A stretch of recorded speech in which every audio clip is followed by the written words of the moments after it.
Hello, good people. Welcome to my Facebook page and YouTube channel, Juhis Invitation. আমরা আজকে আপনাদেরকে 30 মিনিটের মধ্যে সাজেকে নিয়ে যাব। চলুন তাহলে দেখা যাক 30 মিনিটে আমরা পৌঁছাতে পারি কিনা। তবে আজকে অনেক সকালে ভোরে উঠেছি, এখনো খুব ঠান্ডা লাগছে।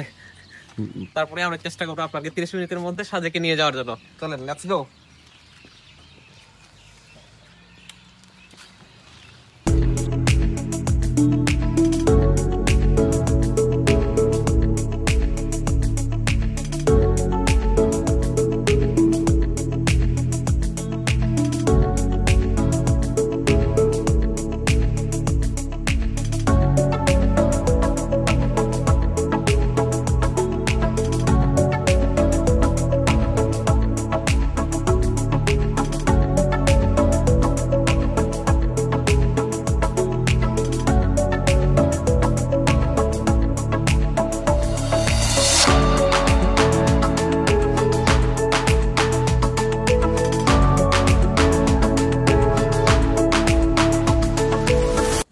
10 মিনিটে আমরা চলে এসেছি আমাদের সেই কাঙ্ক্ষিত সাজেকে। তবে এখানে এটা সাজেক নয়, এটা হচ্ছে খাগড়াছড়ির আলুতিলা।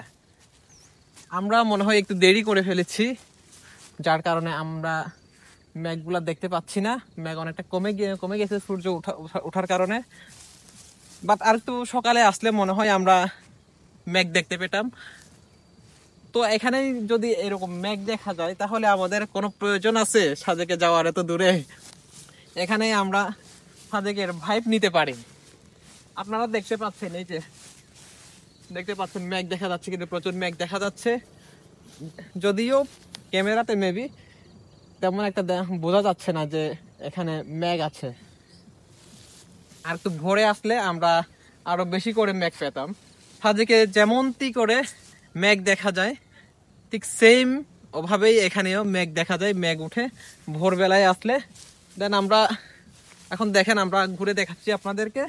দেখুন আপনারা আলুতিলার নতুন, এটা মেবি রিসোর্ট হবে, এখনো ওপেন হয়নি, এখন হচ্ছে কাজ চলমান। এখানে আপনারা অনেক কিছু ঘুরতে পারবেন, অনেক দেখতে পারবেন, অনেক সুন্দর। এখান থেকে খাগড়াছড়ি শহর দেখা যায়, সব পুরোটাই দেখা যায়।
আমি তো ভুলেই গেছি আপনাদের কথা। আমি ঘুরতে ঘুরতে মানে প্রাকৃতিক দৃশ্য উপভোগ করতে করতে আমি আপনাদের কথা ভুলেই গেছি। আপনাদের সাথে আর কথা হচ্ছে না।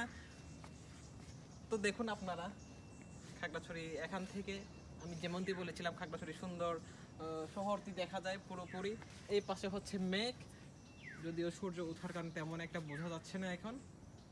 আপনারা এখানে আসলে অনেক সুন্দর প্রাকৃতিক দৃশ্য উপভোগ করতে পারবেন। এছাড়াও আপনারা দেখতে পাচ্ছেন খাগড়াছড়ি আলুতিলাকে কিভাবে সাজানো হয়েছে। তো আজকে এইটুকুই। আপনারা অবশ্যই খাগড়াছড়িতে আসলে আলুতিলা আসবেন, ঘুরে যাবেন এবং সুন্দর প্রাকৃতিক দৃশ্য, প্রাকৃতিক মনোরম পরিবেশ উপভোগ করবেন। সো আজকে এইটুকুই। প্লিজ সাবস্ক্রাইব করবেন, অবশ্যই লাইক অ্যান্ড ফলো দিয়ে আমার পেজের সাথে থাকবেন। আমার পেজের নাম হচ্ছে জুহিস ইনভিটেশন।